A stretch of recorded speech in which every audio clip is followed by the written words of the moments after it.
سلاح آکا 47 سال 1947 توسط آقای میخائیل کلاشینکوف ساخته شده. کشور شوروی بیش از 10 کشور این سلاح رو میسازن. خب حالا میخوایم بریم سراغ بحث مشخصات سلاح. این قسمت برگه ناظم آتش رو داریم. برگه ناظم آتش یعنی چی؟ یعنی به وسیله این قطعه ما به نواختمون، به تیراندازیمون نظم میدیم. در 3 وضعیت این دستگیره آتشه. دستگیره آتش رو تا انتها میکشیم برای مسلح کردن و رها میکنیم. انجام میدم، مشاهده کنید. این بحث فشار گذاشتن. بحث مهمات گذاری هم جلوتر خدمتتون میگم. مفیدش بین 800 تا 1000 متر هستش. برد مفید رو کارخونه به ما میده. اینجا از عدد 1 تا 8 بحث مشخصات بودش. تا اینجا سوالی هست؟ درباره مشخصات. نوک مرمی به رنگ سبز نشونه گذاری شده. کارش چیه؟ برای تیراندازی در شب. تخصصی میشه، اصلا نیاز نیستش. اون چیزی که نیاز هستش که یه نفر کاربر سلاح بتونه انجام بده همین. تا همین حد کفایت میکنه. میزنیم اینجا 2 تا جای ریل مانند داره. به همین شکل جا میره. این هم روپوش آلات متحرکه. همونطور که می‌بینید جلو بفهمید این سلاح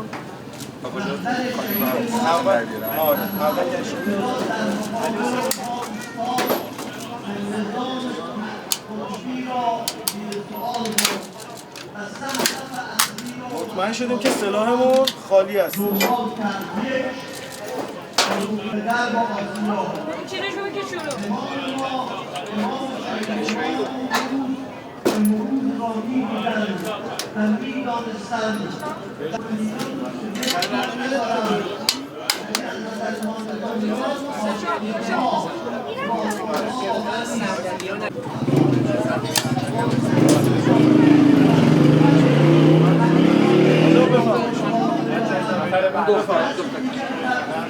ببین تایمیشو نگیر.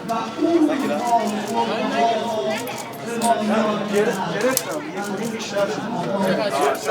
یه ذره بیشتر.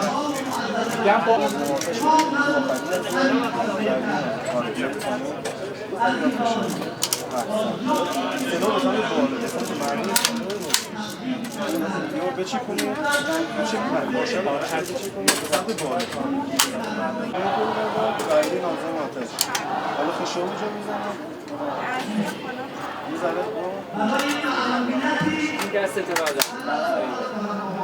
سلامتیشو یه صلوات بفرستی.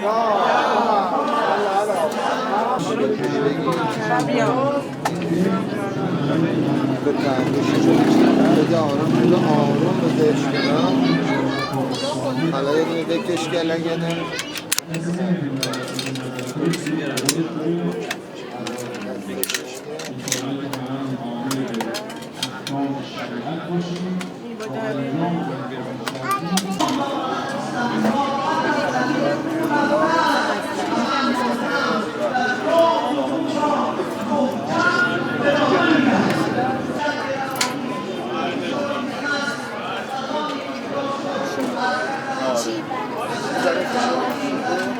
سلاحمون رو بازدست می‌کنیم. یکیش بحث نظافت سلاح، یکیش زمانی که خدای نکرده گیر کرده می‌خوایم رفع گیر انجام بدیم، یکی هم مثل الان تو بحث آموزش.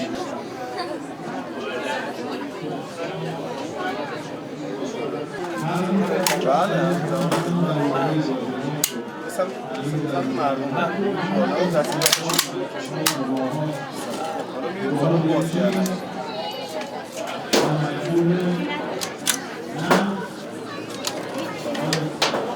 این قطعه اسمش چی بود؟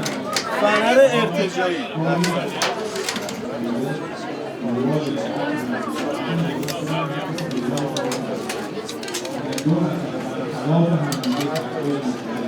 روپوش آلات متحرکه.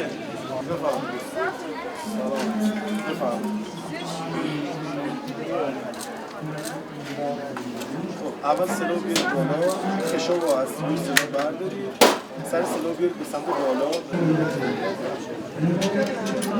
تمام. الان قطعاتمون کامل باز شد. حالا به همین ترتیب شروع میکنیم به جمع کردن.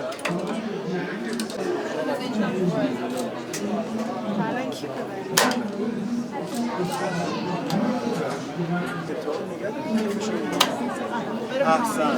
حالا اول سلو یه بار نه خشاب نداره، یه بار سلومون رو تستش میکنیم به سمت منطقه بی خطر. احسن. سلو بزنیم کنیم. سلامتیشون یه صلوات بفرستیم. خالی حالا شما این مفاصله راحت الان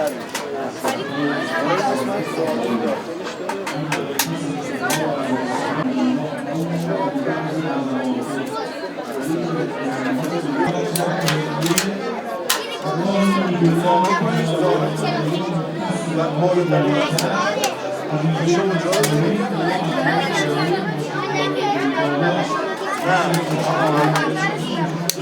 احسن تمام به همین راحتی برای سلامتیشون صلوات بفرستید.